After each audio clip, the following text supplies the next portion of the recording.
Yo, TikTok, what up? Thank y'all so much for joining me for the first live TikTok sports show with myself, Benjamin Lewis, and my guy, Scott Pennyman. He going to be jumping on right here in just a second. We got a great lineup for y'all tonight. We're going to be talking about some NFL action. Of course, we got to talk about the college football playoff. And if we have time, we're going to get into some early NBA stuff. If y'all got any questions or comments, make sure y'all just post them. We can respond to that right here live on air. And we about to get it popping.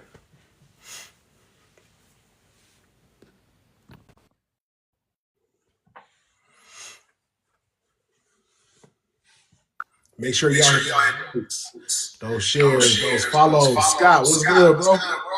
Hey, what's going on? Trying to get my thing. Can you hear me? Scott, you got me TikTok. Can y'all hear me? Give me a thumbs up if y'all can hear me. Can you hear me? There we go. I got you. Okay, let me get my camera going here. I don't know. All right, so just tap on the little box, and then you should see the camera. Oh yeah, there we go. Right there to turn on. There we go. There you Good. go. What's good? What's going on, brother? How you? I'm blessed. I can't complain at all. Man, I was telling people, I said, look, this is a long time in the making, right? Because we go back and forth on our platforms about whatever it is in sports that's going crazy for the day, and we go back and forth and we have opposing points of view. I feel like we've been doing it forever, honestly. It's been going on for a minute. And you probably don't remember, so I'm gonna take you back because for those of y'all who don't know, we went to high school together. So Ben probably don't even remember this, right? So I remember. I don't even know what year we were in high school. I can't remember, but we were in like a science class, and me and my buddy Antoine, we'd be in the front, and we'd be talking sports like all day. We'd be talking about stuff, and then you'd be in the back, and you jump in. No, hold on, nah, this ain't really. Telling everybody I was sitting in the back of the class. Well, no, you were in back of us. You were in back of us, and then we'd be talking about whatever sports topic for the day, because that's all we did in school. I mean, I didn't go to school to actually talk about school things. We go back there and we talk about sports, and then I remember you would jump in. So I'd say, you know what, that was foreshadowing for what was going to happen 30 years later. Which Antoine was that? Was that Antoine Brooks? Antoine Brooks. Yeah. Shout out to Antoine Brooks. Yeah. We were in a science class, I think, in somebody's science class. Wasn't paying attention to science class. No. And look, I mean, I've had a over 20-year career in broadcasting, so that shows you right there that I wanted nothing to do with science. Everything that I was doing has been sports. So this is what's really crazy. And I figured this out later in life. Yeah. It was 2011 or 12 when I bought my house. And I was moving. Yeah. And I found my senior book. And I opened up my senior book. And I just knew when I wrote in there, and it said what you want to be, I was going to say a lawyer or whatever. I wanted to be an athletic trainer. Well, you did that? Or a sports broadcaster. You did both. But I never even thought about it when I had wrote it down at the time. Yeah. And now that's literally all I do. And they say if you get to do what you love, that you'll never work a day in your life. Brother, I've been about 20 years, but for the last 5, I've been living this dream. Brother, I've covered sports in 2 different cities for about 20 years of my life. I mean, I've covered the NFL. I've been in the locker. I've spent my entire career in locker rooms, the Browns locker rooms. I've covered I've covered a lot of bad football seasons, man. I've covered a whole lot of them. I mean, I covered the Browns team. Into it in 2005, for me, I was covering the Cavs. So I covered a lot of great basketball. Yeah, you got lucky. You got to cover the start, pretty much the beginning of the LeBron James era, right? But when I first got into it, it was, the Browns were, when I first got into it, the Browns were bad, and guess what? The Browns still are bad. But it's kind of crazy. It's been such a wild ride. I mean, just being in Atlanta and covering the Falcons and just covering sports all together. It's all I've done my whole life. It's all I know how to do. But yeah, I mean, this is pretty dope that we have an opportunity to do this show and go back and forth and just sort of show people a lot of what we do on social media on a regular now. But this is what we normally do. We're just making it a show. So we're going to be here every Tuesday. Whatever you want to call it. 7:30 every Tuesday here, 7:30 on TikTok, talking about some of the hottest topics in the sports world today. Here's where I want to start, Ben, because this has been going all day long on my page. I know people beat me over the head with it. So something interesting I brought up. I was scrolling through social media today, and it's something very interesting I came across, which is the NFL MVP odds on the betting sites, right? So there's a lot of names here that this probably comes as no surprise, right? I mean, Josh Allen, who's having a tremendous season, sits at the very top of that list. Lamar Jackson, Lamar Jackson, no surprise there, right? Saquon Barkley, he's been the difference maker. I said when they first got Saquon Barkley in Philadelphia that he's going to bring to that team what Christian McCaffrey brought to the 49ers last year. That same, just that piece. I'm sure they hopefully gets him over the top. Jared Goff, number 4, but it's the number 5 name that sort of has me smiling, and I know this is going to go crazy. Now, I wouldn't be laughing like this unless it was a name that was sort of unexpected, right? Who was number 5? Number 5 NFL MVP odds is none other than Baker Mayfield. What? Number 5. Well, hey, look at the season he's having. I'm just saying. If number 5. Yeah, but don't he got like 15 picks already? He got some interceptions, but they're what? 2 games above 500. They're in first place in their division. They're in first place in a horrible division. That's okay. All you gotta do is win it, man. That's all right. Hey, look, the 1985 Browns went 8-8 and won that division, man. That's all you gotta do. That's all you gotta do. But to be in the MVP race, right there. This is just me. Even without the stats, when we're talking about value. Yep. Now, this has always been my thing. I feel like there should be a Player of the Year of the award and a Most Valuable Player award, because those are 2 different awards. There we go. Baker's the man. Baker's the man. I'm reading the comments now. Numbers that would make an argument for Player of the Year. But the team's record, if you're talking about value without the numbers, I would put Patrick Mahomes above Baker in terms of value. So okay, I mean MVP. So that's just been my always opinion. And I know in college player they do the most outstanding player, and I feel like in college basketball, that's how it should be. I think Baker could go into a most outstanding player argument, but most valuable when you're 2 games above 500. Yeah, you're in first place, but it could be the worst division in football. He's playing well, but MVP playing very well. Now I'm just saying. Here's why I think his MVP that he's been able to get a lot of consideration with MVP. Look, let's make it clear. He's not going to win the MVP, right? No, he's not going to win it. That's either Josh Allen. He could go on the historic run these last 3 games. It's possible, but he's not going to win MVP, right? I mean, let me say that. But I think just to be in the discussion, I think it warrants it, because when you look at that Buccaneers team this season, they lost Mike Evans for a period of time. They lost Chris Godwin for a period of time. He would still put up numbers, and he kept them in the race, right? When those guys went. The same reason that Stefanski won Coach of the Year last year. Exactly. Because you're losing people and still winning. So that definitely gives you an argument. Right. So, I mean, and it's always interesting, right? I mean, obviously, us being 2 guys from Cleveland, we watch the Browns and we cheer on the Browns. So it's just interesting because one name I didn't see on that list was Deshaun Watson, right? And that was the guy. And that's the guy who they pushed Baker out of town for.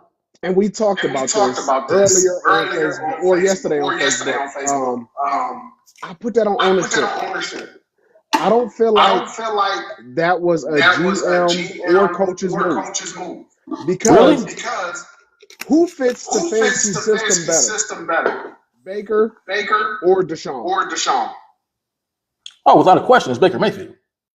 And then you had the guaranteed money that they had to give Deshaun to get him here. And the only reason Baker asked for that trade is because he found out they were recording Deshaun. That's what happens.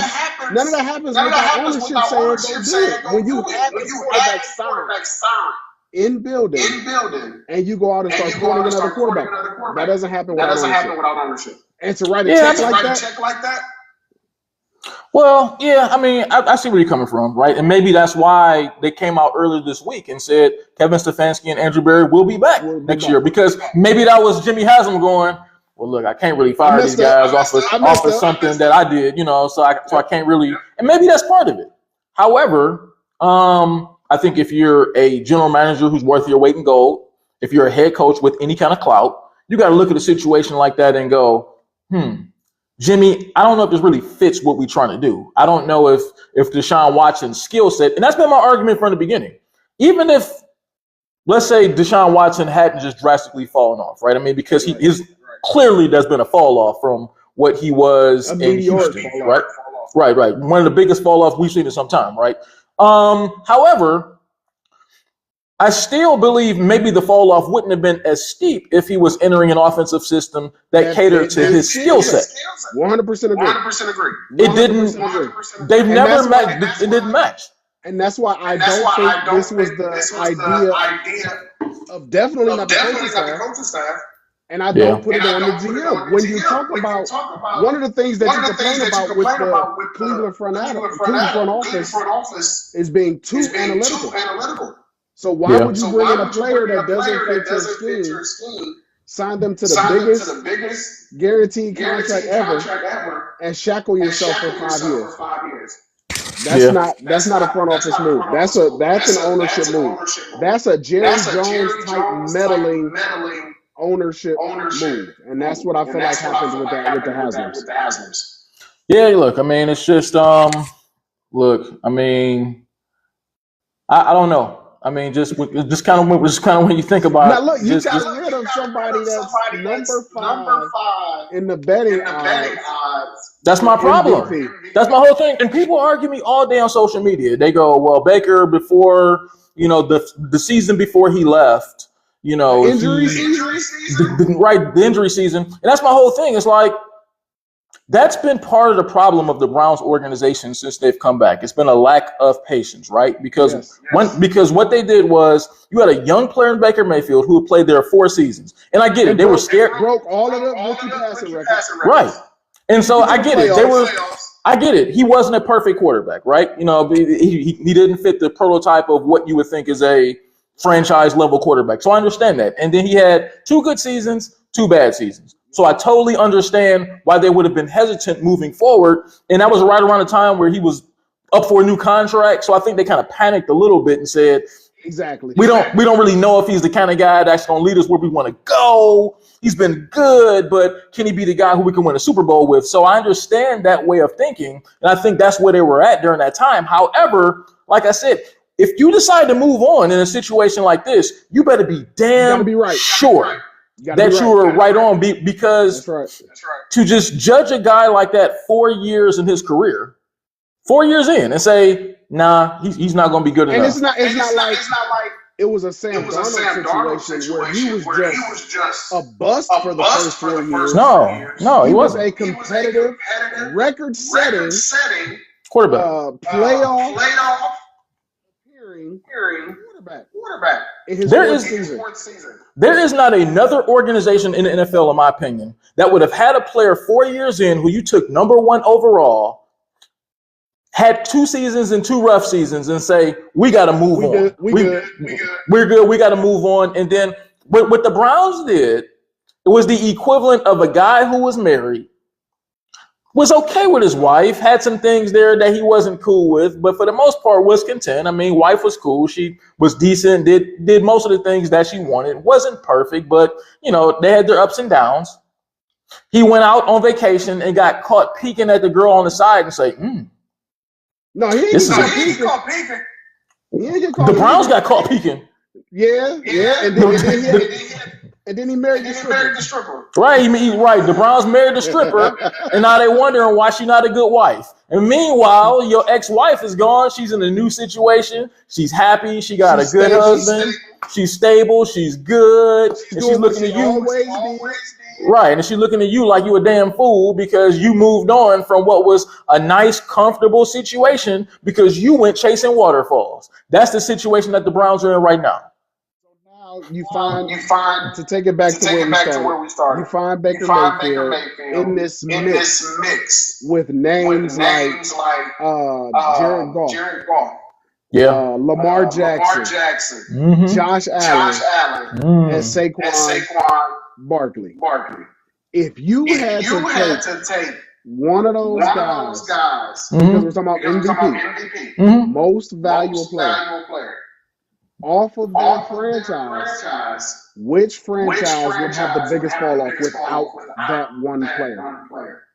Buffalo Bills and Josh Allen.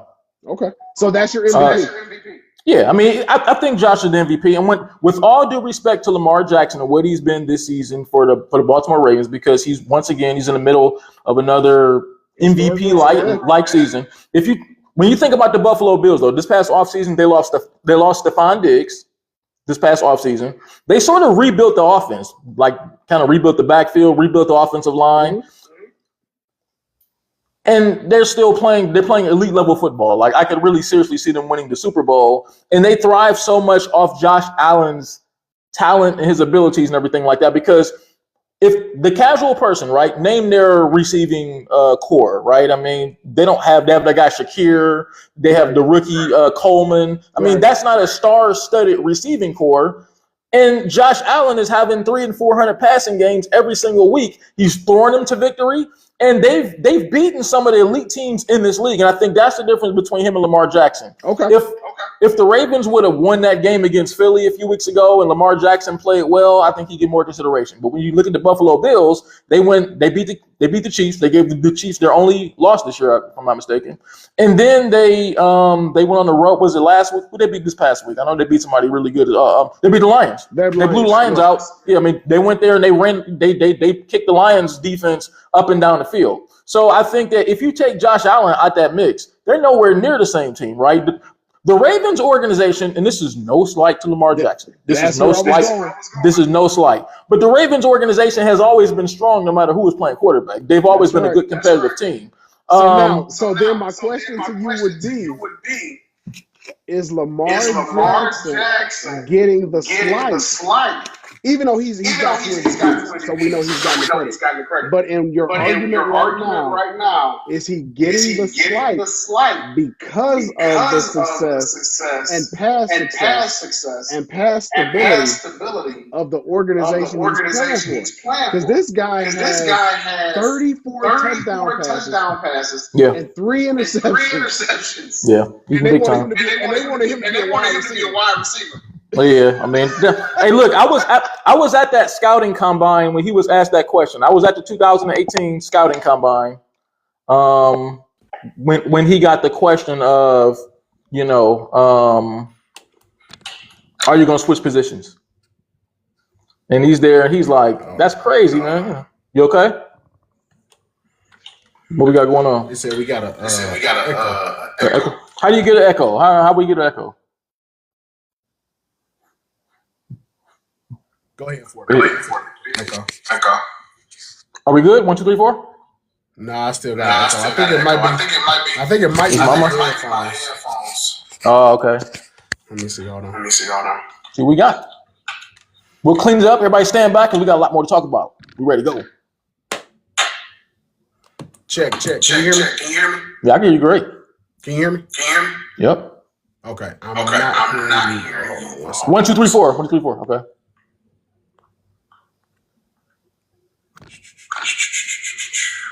TikTok, is the echo gone? I think it was my headphones. Okay. How we saying? Is the echo gone? Check and make sure. Go to your more down at the bottom. Okay. And make sure your microphone's not muted. I don't know if I'm taking my headphones off. It says I'm good. Your microphone. Let me see. Now I'm not hearing you. Okay. Want me to go to just the regular phone mic, or let me see? Yeah, I'm not hearing you at all. Let me see. Try without the mic. Let me see if that works. I think it was my mic that was causing the echo, though. I mean, my headphones. You got me? 1, 2, 3, 4. 1, 2. Do this. Hold on. Jump off real quick. Okay. Wait. Hold on. There we go.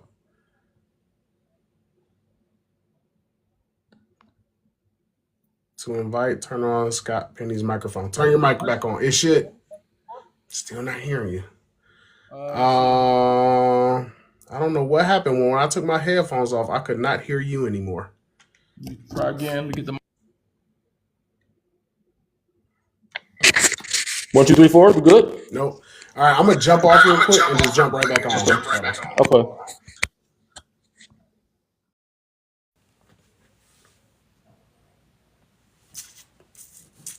All right, y'all, we back. Let me know if that echo is gone. I think it was my headphones.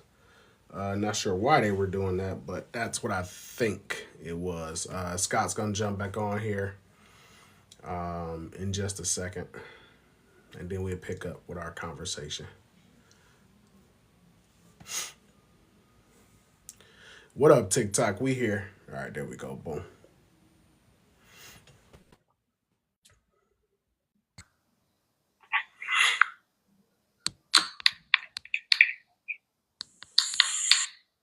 All right, I got you. You got me back again? Can you hear me? I got you. Oh, good, man. Good. All right, so we were talking about how Ravens organization.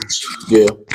Now, how much credit do you give to Derrick Henry being added that could be positive for the organization?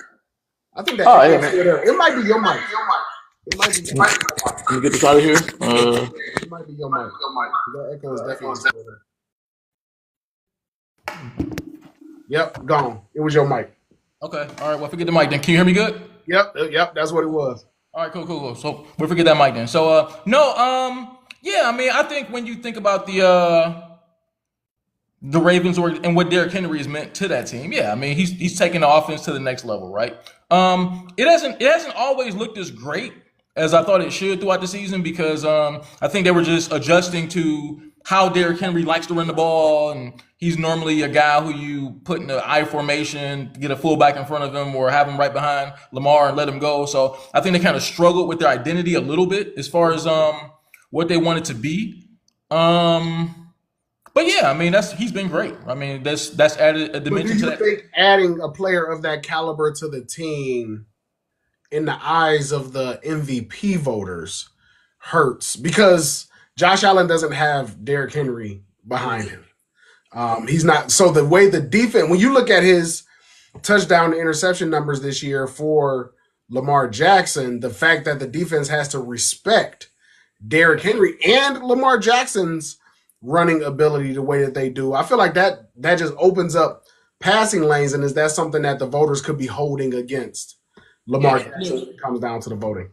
Yeah, I mean, I think you're right because we just happen to live in an era now, which I don't like it, right? But we live in an era where people try to find ways to take things and take credit away from you, right? I mean, that's what we do. So, and historically, we've kind of done that too. Right, wait. But the same way you gave Baker credit because the players that are missing, if those players are there, you gotta be taking the credit away because of what you have. If you're gonna give the credit because of what you don't have, you gotta have both sides of that. Yeah. Look, I mean, hey, look, I'm not one of those people. I judge a guy for the performance and what it is, right? I'm not penalizing Lamar Jackson from MVP because of who he has and his guys like that. I think it's really close. But I think the difference is Josh Allen has performed really well against elite level opponents. He has his team at the top of the AFC, and he's really shined in those elite level moments. Now, a few times this season with the Ravens, especially when they played the Eagles, and I remember watching that game, a few times this season you've kind of seen playoff Lamar. Okay. Which isn't the best version of Lamar. It's a little different than the regular season Lamar. Remember the Chiefs game last year where Lamar kind of for whatever reason, wanted to be a pocket passer, and he was Yes. getting away from what made him Lamar Jackson, which is the ability to run and keep defenses off balance. He has never been the same guy in the playoffs, right? And I think when we've But seen could him, that be play calling? Could that be the so play we callers think, trying to not do what they did in the regular season and catch teams off guard more than it is the player? I mean, if that is, that's stupid, right? Because if that's what it is, that's dumb. Ain't no other way to Because say it. right, because if you won 13 or 14 games in the regular season, What you I'm been doing. sorry.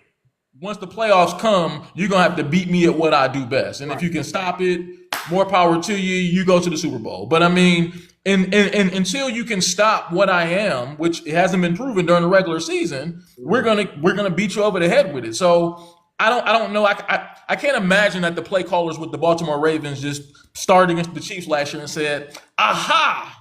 They want look. They're expecting Lamar Jackson to use his feet Against one of the best pass rushes in the league. Let's just stay in the pocket and throw the ball. They won't be expecting that. Let's just stay in the They won't pocket. expect that one. Right, he gonna beat him and act like he's Tom Brady in the pocket. And no, I mean that would be idiotic. I would hope no coach on the Baltimore Ravens came up with that strategy. So I can't help but believe that it was a little bit of Lamar just going, I don't know if mentally it's let me prove to everybody I can beat them that I can win from the pocket, or is it okay, maybe just a little intimidated of the moment. So before we go and switch subjects, do you feel the MVP voting should include the playoffs? Should it be a total season? Because you'll see guys that blow up have these awesome regular seasons, and what made me think of this was you talked about playoff Lamar. Yeah. So are you really the most valuable player in the league if you don't show up when it counts the most? And look, that's a good point. I mean, I think some of these awards in sports do need to be rearranged. Like I've always felt like in the NBA, it should be the NBA playoffs MVP, not the finals. So you have a separate, right? So I'd say finals MVP, but for the entire playoffs. I don't like the finals MVP award, period. Like I feel like in basketball, I feel like it should be the NBA playoffs MVP. Kind of like in the NCAA tournament when you have the most outstanding player. For the entire tournament, correct. Because just think of it, if I average 30 points a game in the whole playoffs, but this guy plays a little better than me in the finals, this guy's finals MVP. Or doesn't play better than you, Andre Iguodala. Right. He didn't play better than LeBron. His team just won. Right, or even last year a little bit, I was one of the people who thought Jason Tatum, he led his team in points. Won, right, finals MVP, correct. But they gave it to Jaylen Brown because in those finals, he was really good on defense. It was the moments. It was the moments in the story that sometimes, and that's my issue where you talk about value versus most outstanding. Yeah. The value of the player sometimes get lost in how outstanding the player is. Because you may not be the best scorer on your team and could be the most valuable player on your team. So hey look. So we'll have a few more weeks to talk about what goes on with the NFL playoffs. And look, that's going to play out more in the last few weeks too. There's still 3 weeks left in the regular season. So what is our opinion today based on who the MVP? That could change 3 weeks from now. But look, let's go backwards a little bit. Let's go to the college game. Yeah.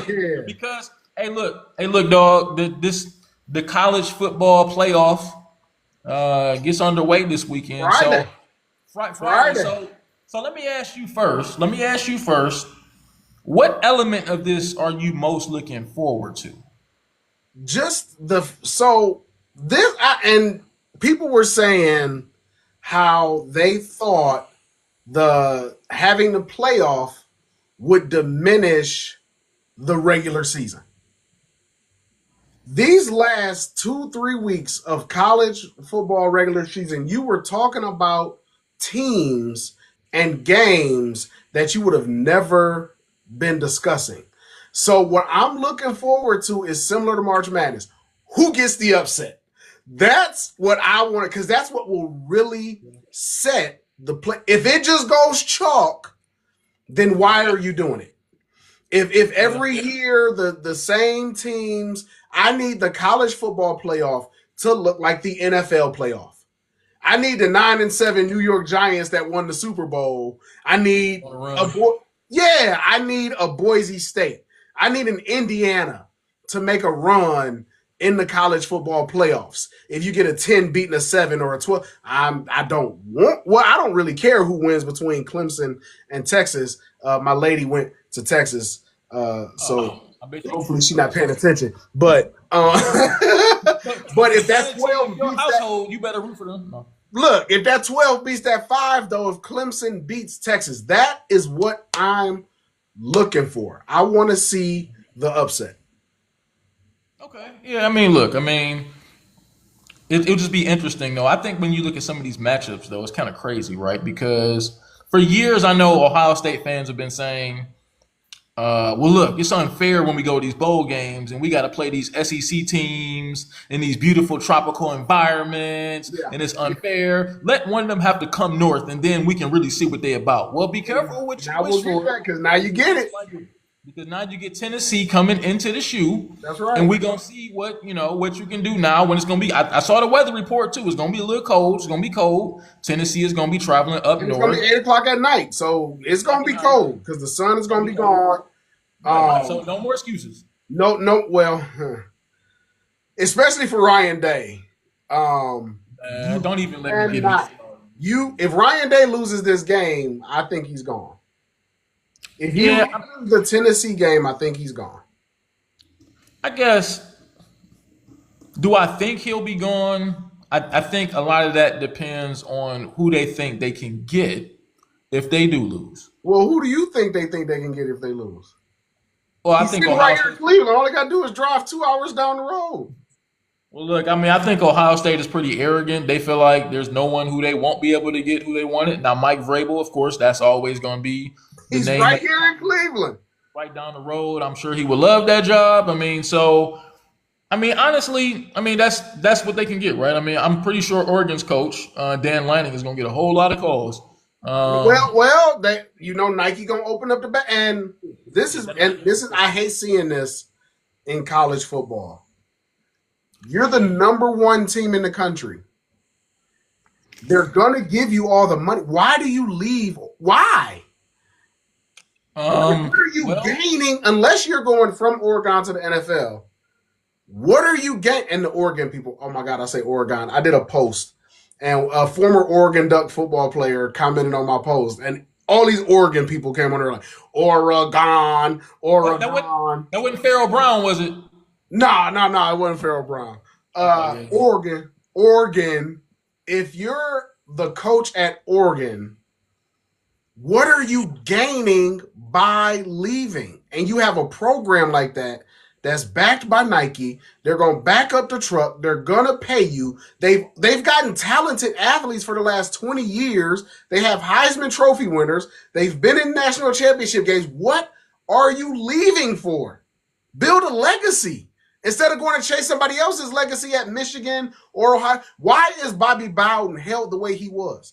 Because Florida State didn't have a program before Bobby Bowden.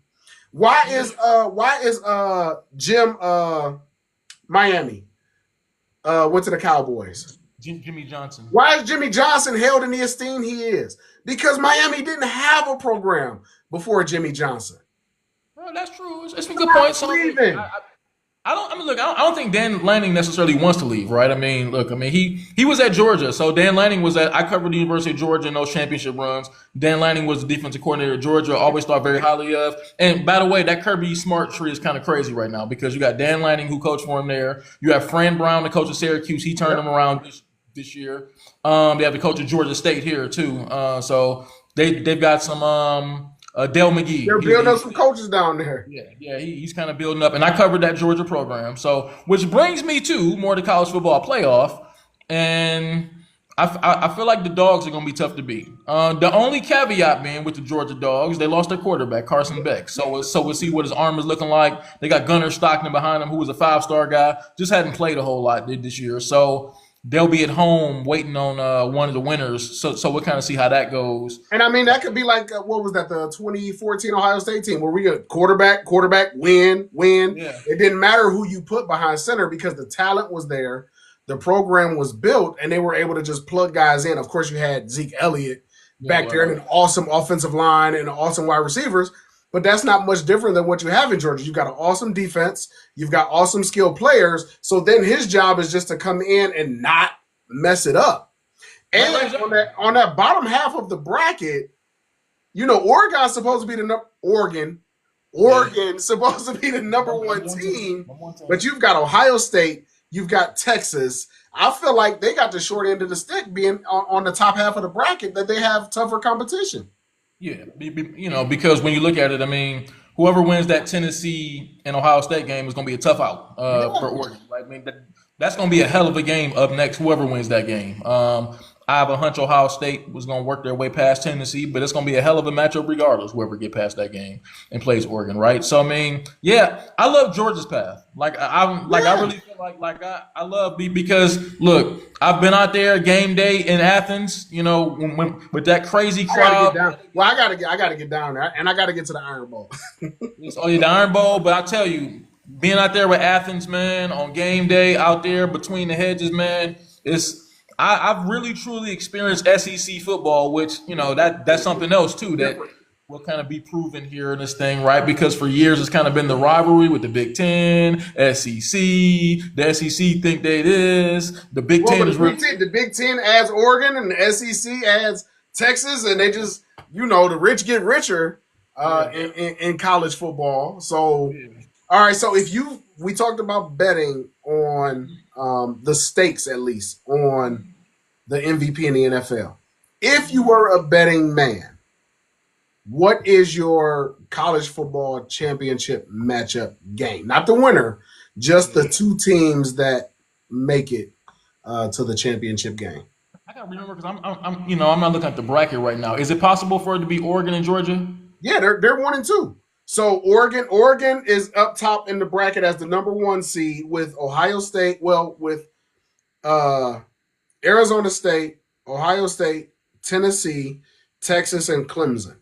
Georgia is the number 2 seed in the bottom half of the bracket with Boise State at number 3, Penn State at 6, Notre Dame at 7, Indiana at 10, and SMU at 11. And that's why I say, so you got SMU, Indiana, Boise State down in the bottom half, and then you have all of these historical powerhouses: Ohio State, Tennessee, Texas, Clemson, and Oregon's supposed to be the number 1 seed.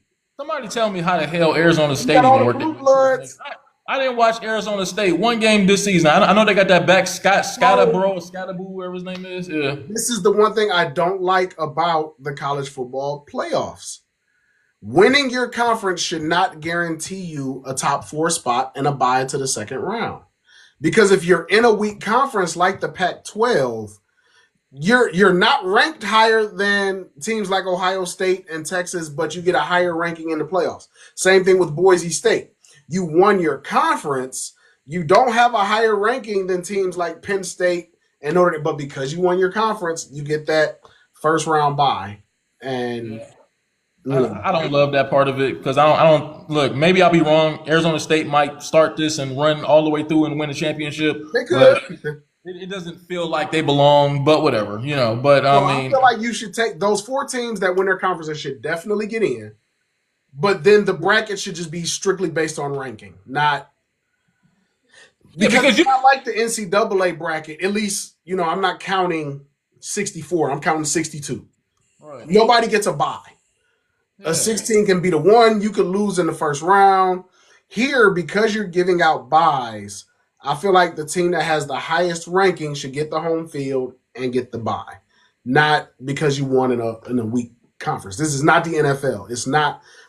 College football doesn't have the parity that the NFL has to do that. Because now you can have you can have Penn State playing Boise in the second round and blow them out. You think I can get a prime, like a endorsements? No, let's go for it. What?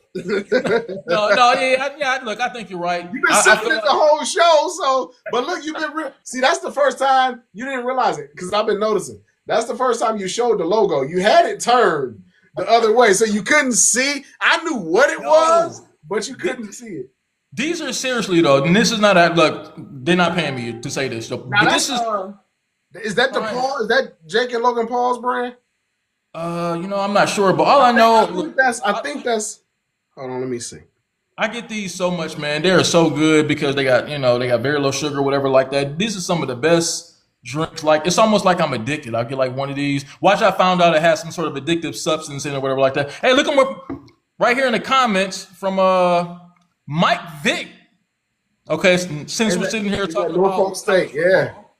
Mike Vick is the head coach. Look, let me tell you, that's the prime effect. That's the prime effect because I think what's happening is you see what happened in Colorado, right? Deion Sanders, obviously has a big name. Right. When you have a big name, you can get big time players. And look at what he's done in Colorado. That's going to open the door for a lot of guys like Mike Vick. Remember though, Prime and Eddie George came in at the same time. Eddie just didn't leave, and he's winning. He won his conference this year. He's doing a good job too. Eddie George is doing a good job too. And remember, Ed Reed got hired. Unfortunately, it didn't work out with Ed Reed. But all of those guys got hired around the same time. And I really feel like that should be if you want to start breeding the next generation of high-end black coaches, HBCU should definitely be going after former NFL players. The name is cachet. They have networks of other quality players they can bring with them in as coaches that bring even more. Then the money follows that.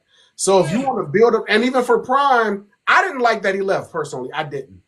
I have this mindset around being able to grow the HBCUs economically through sport the same way the Power 5 schools grow through sport.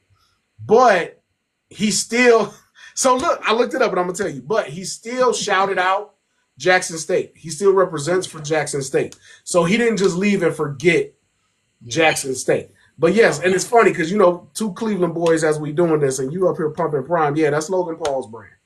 Oh, okay. All right. Well, so it's all connected to Cleveland. It's all connected. It's back. So I'm hoping that Mike Vick does his thing at Norfolk State. I hope the HBCU teams start going to get more of these former NFL players and bring not just these names, but the experience. And a lot of these guys, like Mike Vick was at Virginia Tech when I was at Akron. We actually played against Virginia Tech the year that they went to the national championship game. Did you chase Vick? No, I never saw the field in college. So, I was on the team, but I never saw the field in college. They didn't blow us out, though. It was 27-14. Yeah. Shout out to another Heights grad, Jimmy Gray, my best friend. Man, he had 12.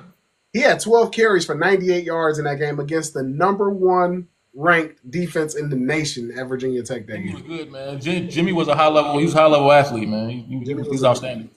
So we have some great athletes here out of Cleveland. All right, so we got. I'll give you my two. You said Oregon, and Georgia. Oregon and Georgia. At the beginning of the season, I said Ohio State and Texas. They would meet in the Final Four. So it can't be Ohio State and Texas. I am going Ohio State because I think they beat Oregon the second time. I'm going Ohio State and Georgia.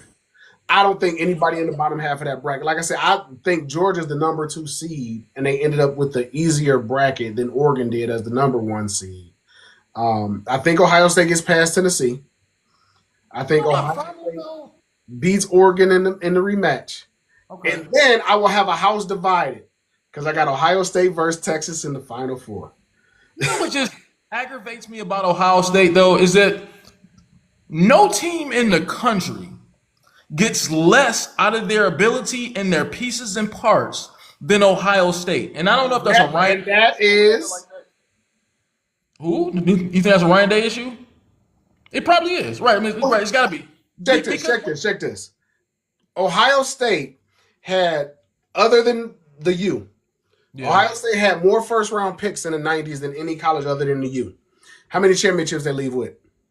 The 90s, none, right? 0. You replaced John Cooper with Jim Tressel, and what happened? The talent didn't change. Right. The talent didn't change.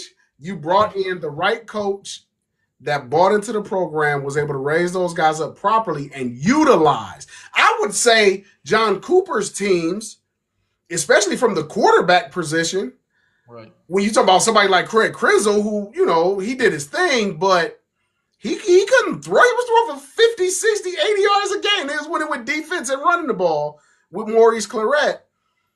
When you talk about guys like Kenyon Rambo, and you talk about guys like Terry Glenn, and you talk about guys like Sean Springs, and you talk about guys like Eddie, I would say the 90s teams had more talent than the team Tressel won with.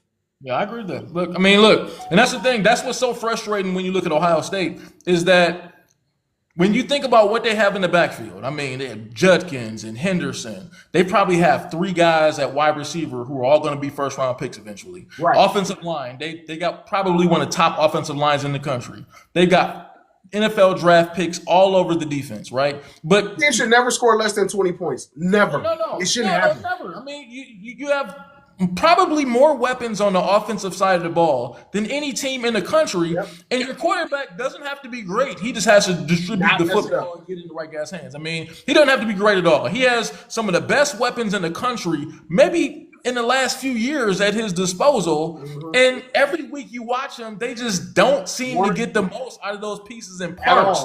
So I don't know. I have no one else to blame but Ryan Day. This has got to be. And the crazy part about it is, what high-level NFL quarterback has Ohio State ever produced?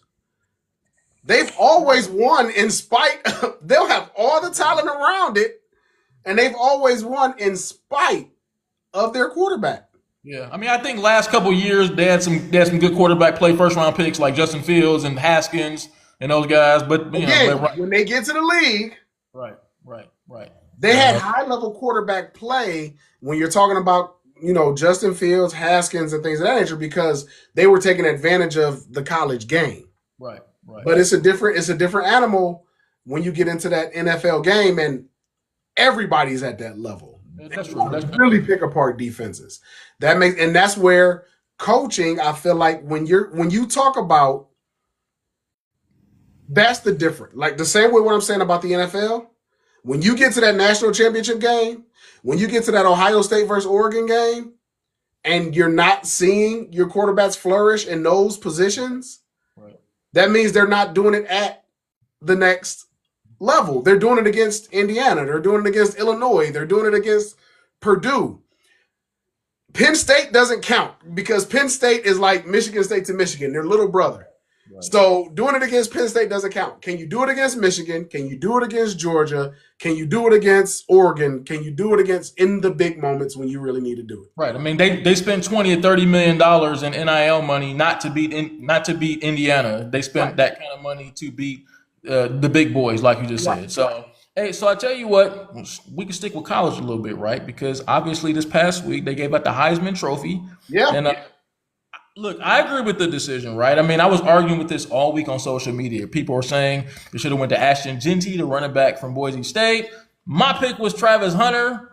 I don't know. Did you think they get it right? I thought they got it right. I am so torn on this one. And the reason being, Genty in these playoffs, now mind you, they have more games to do it. Yep. He's about to break Barry Sanders, or has the opportunity to. We'll see what he does in this first round game if they even, make it out of that game, in that second round game. But he has the opportunity to break Barry Sanders' all-time rush rate, over 2,500 yards rushing. Big season. So this is, again, most outstanding player, most valuable player, right? The Heisman is a most outstanding player award. I think Travis Hunter was the most valuable player, but I don't think at either of his two positions was he as outstanding as Genty. So I'm torn because the award is supposed to be the best player in college football.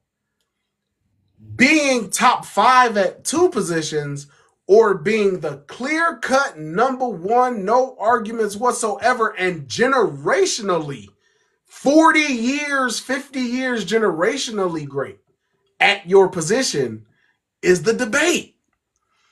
And I'm torn with that. I really feel like you could flip a coin and it can go either way. But if I had to pick one, if you breaking Barry Sanders' record, you the best player in college football.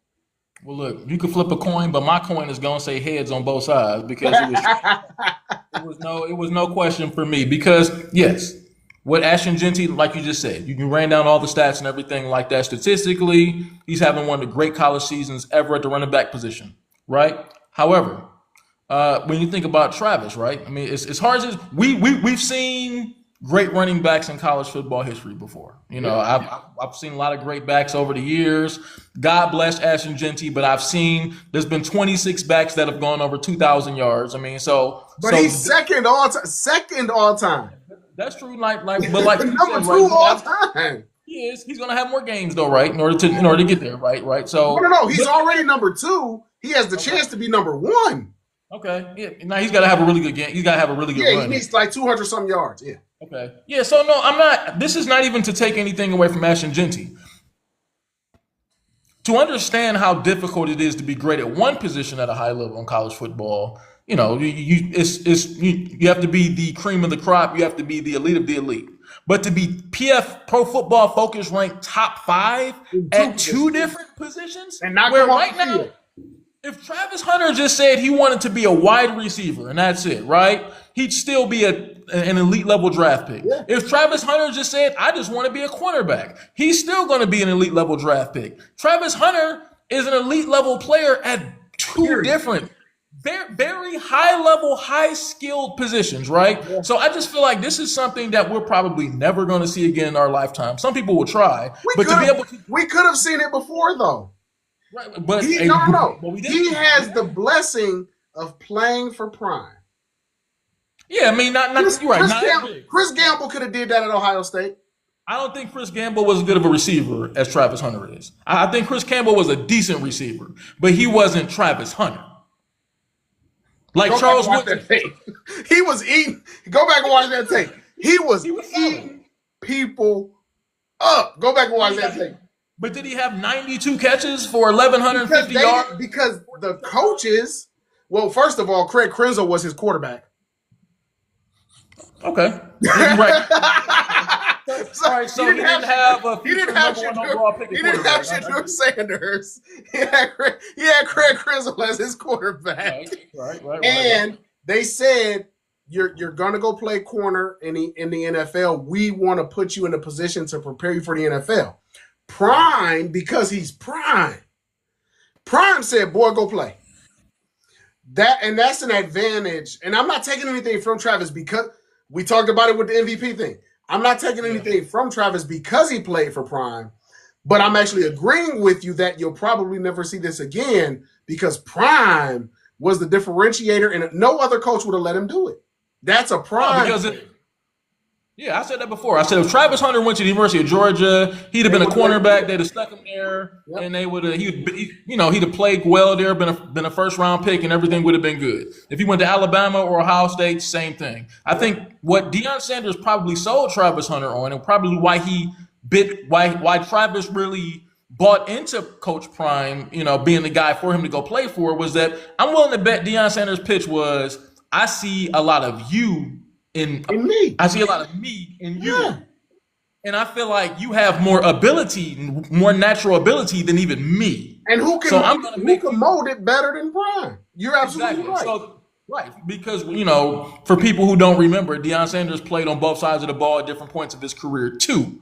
So I think he probably told Travis, dude, you have more natural ability than I ever had. Man, if you decide to play both ways, you could be the Ohtani of football. Yes. And I don't disagree with you. For me, like I said, it's a coin flip. For you, it was the one decision. For sure. But you're talking about two. Can you think of a time where we've ever seen this in college football? You have potentially the guy breaking Barry Sanders' record to be the all-time leading rusher in college football history, and a guy that played darn near every snap of the ball on both sides of the ball all season long and dominated on both. Have we ever seen anything like this before in college football? In our lifetime? No, it's And unprecedented. I don't remember Jim Thorpe, and I don't remember, you know what I mean? I'm sure there were guys back in the day, but that played both ways. But no, this is unprecedented. I mean, this situation in almost any other season, either of them would have won it. Either would have been the runaway winner with Heisman. Yep. Genty, if he does this next year, if he were to stay in college and do it next year, he'd be the Heisman Trophy winner. If Travis Hunter does this, and but like I saw so much hatred on social media, though, people saying Travis Hunter is just average at both positions. I'm like, what the hell are y'all watching to say he's average at both positions? They're not. They're not. Watching. I mean, he's elite level at both positions. That too is the Prime effect, and that's one of the things that Coach Prime was talking about was the hate that Travis Hunter was getting because of him. Well, I'm glad you mentioned that. That's going to lead us to our next thing. But go ahead. That's going to lead us to our next thing. So speaking of Travis Hunter, this is probably our last topic here before we get out of here, probably. So speaking of Travis Hunter, besides his football skill and everything like that, one of the things that has been all over the headlines all week long has been his fiance's interaction. And basically, they're pulling up old quotes and old things she said on social media where she said, well, at first, Travis wasn't her type. She ignored his DMs when they first got together. So that's making the whole social media world like, oh, Travis, man, it's a bad decision here, man. Run, man.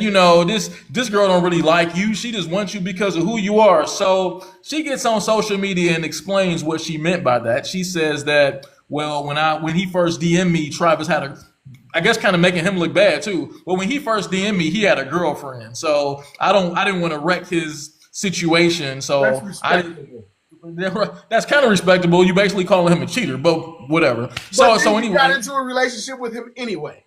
Exactly, a guy who was in your DMs while in a relationship. He had a girlfriend, right? So I guess that kind of makes it look like, well, hell, I'm just here for the ride anyway. I'm just here because this guy's going to be a elite level draft pick and maybe a great NFL player. So it makes her look. The part of it is the social media stuff aside, because I don't do the talking to relationship stuff like that on social media. I just think it's a bad look, period. Right. But the part of it that's really tough for me, have you ever watched her body language when he's winning awards or when he's doing interviews or she seems like someone that could not be further away from wanting to be there. And it's almost it, and I don't know because I'm not inside of her head. I don't know what this is all speculation. It's almost like why is he getting shine instead of me is the way her body language looks. Can you figure that out? You're one of the best football players to play football in college. What do you mean? And the crazy part about it is he was on live and he was talking about, I've known this woman for 5 years. Y'all don't really know her. Stay out of my relationship. This, that, and the third. But she's putting y'all's relationship on social media. Right. So people are going to consume that. And now people are going to form their own opinions behind that. And my conversation would be with her. We had this with Baker when he was here, when he was in Cleveland, with his wife, with the tweets and stuff that his wife was putting out. And this isn't, please, any women out there, this isn't a man controlling a woman type thing. Right. This is a respect our relationship type thing. He should be able to go to her and say, babe, our relationship needs to be our relationship. If we can't keep, they're going to say what they want to say out there. If we can't keep our relationship off social media, we can't have a relationship. Yeah, I mean, that's fair. I mean, because when you think about, everything that happens is going to be highly scrutinized, right? Yeah. I mean, because of who he is, and especially now, there's going to be more heat on it because he just won a Heisman, and she can't seem to stay off social media. Seems like she's taking this as an opportunity to grow her own brand Her own too. brand. Yep. But I mean, the side of it I'm on is look. I don't care who you get with in 2024, especially the era that we're in now. Because I've seen people on social media go, Travis need to get rid of her, man. He need to just move on and just. But honestly, if you're an athlete of that stature and of that caliber, can you really trust anybody who you're going to get with? Because if Travis Hunter dumps her tomorrow, I promise you there's going to be 6,000 more girls lined up that's going to be waiting to be with him. They're going to do it what like they do now, right? Act like they don't know who he is. Like, oh, Right. I didn't even know he played football. I had no idea he played football until I read some pictures and I said, oh, he plays football. They'll act like they didn't know who he was. So at the end of the day, I don't care who you mess with if you're Travis Hunter, you're gonna have that kind of woman, right? You're gonna have someone who's trying to self-promote, trying to grow off your back. So Not necessarily. Not necessarily. I would But say for the the most part. probability is higher. Right. I mean, look, maybe he finds a Savannah James, right? I mean, who just prefers to stay in the background, and that's cool. But I just think for where we're at in 2024, this ain't 1996. For where we're at in 2024, whoever is with these athletes, and it's not just Travis Hunter, we see it all over social media, they're going to look at that as their opportunity to get their shine off the backs of whoever they're with career. That's how the whole Basketball Wives So shows got created and everything like this, that. this Because my thing is that, but I'll even give those women credit because they're now going out and bringing in their own income, yeah. rather than just I do trying. the same thing too, though. But right. Oh, definitely. Right. But again, for me, I don't care about none of what's happening publicly. I don't care about none of whether or not what your motives are. If you can't keep our relationship in our relationship, I'm going to go find another one. And then if that one turns out to be the same way, I'll go find another one. If that one turns out to be the same way, I'll go. Bro, the life that I've lived and some of the things I've been through in relationships, I don't talk about. Why would I need to talk about that stuff publicly? And, especially on a platform Yeah, like I'm gonna like cover my that. eyes here. I'm gonna cover my eyes. I did a live video some months back. It's a long story, man. And you did that? There was a lot going on there, man. I had a Well, live video. I don't have I that did. in me. I had my reasons though. I had my reasons. I had my And reasons. the crazy part is I've been done wrong by some people in my life. Right. I don't have the energy to give them to put it out there. Yeah. You know Yeah. what I mean? No. I move on, I grow, but you got to find a partner, one, that understands where you are in your life and what you're going through. Right. Like, the woman I'm with now, the fact that she understands because she's an entrepreneur, the grind of being an entrepreneur is invaluable. Sure. For sure. The fact that she understands the little bit of celebrity that I have and what comes with that, the fact that she understands that, I had to show her what the trust side of that look like. I gotta show her a dude that's worth trusting Sure. because when 90% of your clients are women and you travel and you look, I know what it is when you go on these social media sites and they be like, these the 5 dudes you don't marry, and number 2 is personal trainer every time. I know that. So then what that means is for me as an individual, I have to be so much higher above board. Yeah. So now when you're a woman coming into that situation where you have this high profile man, and with NIL, he's already getting paid. It ain't even about getting a check when he gets to the NFL. He's already getting paid. You have to be, like you brought up Savannah James, you have to be so high above board and scrutiny that there can't even be a question. Because if I even have a question, peace.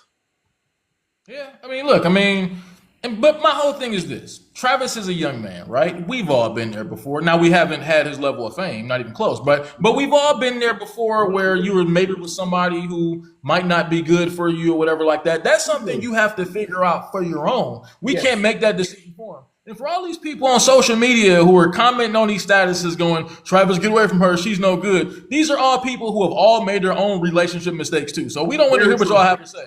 Some of y'all have had 2 and 3 kids by guys who knows, what their situation is. And some of these guys have had 3 or 4 girls and been in 87 different relationships. I call some of those guys friends. Right. And you were in no position. You were in absolutely no position to give Travis Hunter any criticisms over what he should do in his life. That's true, but I think in some instances, there's 2 sides to this.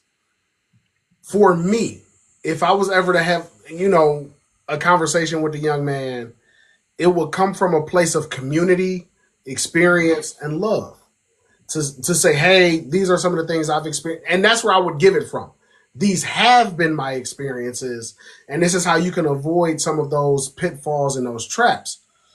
What I think you're speaking to, and this is probably 90% of the greater interwebs, are the haters and the trolls.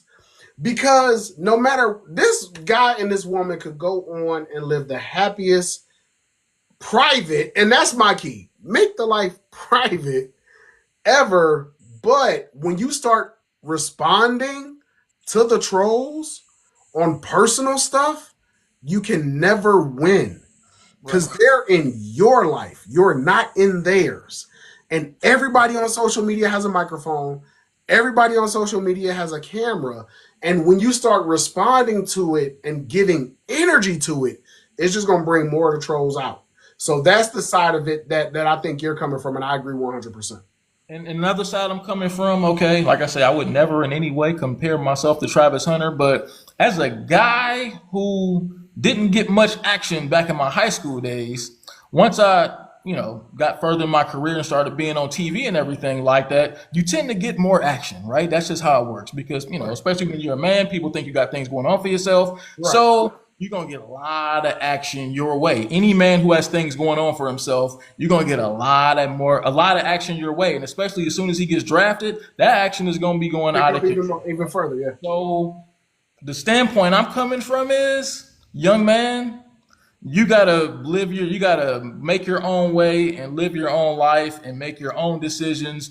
Enjoy where you're at, enjoy the fame, because you can have your life how you want it and everything like that. He's gonna make some mistakes, he's gonna have some pitfalls, he's gonna do a lot of things that he probably shouldn't do. We've all been there before, we've all done things we shouldn't do. There's no way that you can protect him from that path, right? It's gonna be there, right? There's no protecting him from it because of the spotlight that he's under. Let that man have his life, let that man enjoy his life. And look, stop casting your traumas onto this young man, because maybe things didn't work out for you early in your life. It might work out for him. He might be married. And I'm praying that it works out for him. That body language to me is just bad. But I'm praying that everything works out for them and they live, happy, long, successful lives. But that once it's on the internet, man, it's game for people to go after. Tell me about it. Once it's on the internet, it's there forever. 2024 taught me that. Once it's on the internet, it's there forever. I stay out of it. Well, you ready to wrap this up, man? Yes, sir. I think this was a tremendous first show. We got a lot covered here. Look, this is going to be every Tuesday, everybody, right? So if you want to talk some sports, have some laugh, leave some comments here. Like, there was a comment here left about Michael Vick. I jumped right into it. We talked about Michael Vick. If you want to, hit those comments and leave comments. If you guys want to jump on with us, what you'll have to do is you'll have to comment what is relevant to the topic that we're currently talking to. And we can invite you on, and we'll let you get your piece, and then we can move on to the next topic or to the next person. But if you guys want to jump on, if we're talking about a topic, comment and then ask to join the live, and we can clock you guys in. And now be careful now because I'm not gonna go easy on you, right? I mean, if you see my social media page and different things like that, whether it's TikTok, whether it's Facebook, I don't go easy on nobody. All right, I mean, I've had people unfriend me already. I've had good friends unfriend me because they mad about things on social media because sports talk raw and conversation uncut. went left. This is sports talk raw and uncut. This is sports talk. I mean, look, and look, it's not going to always be nice when we're talking about. Me and Ben going to have some disagreements like we did today on some different things. I mean, he don't think Baker Mayfield should be in the MVP talk. I have no problem with it, but whatever. So, but see, that's why you lose your vote on who won the Heisman just based on that take. Oh man, come on, man. Look, everybody, we're gonna get up out of here. All right, y'all enjoy the rest. Y'all win Tuesday now. It's Tuesday. Tuesday night. Enjoy the rest. We'll see y'all next week. See y'all next week right here at 7:30. Peace. Later.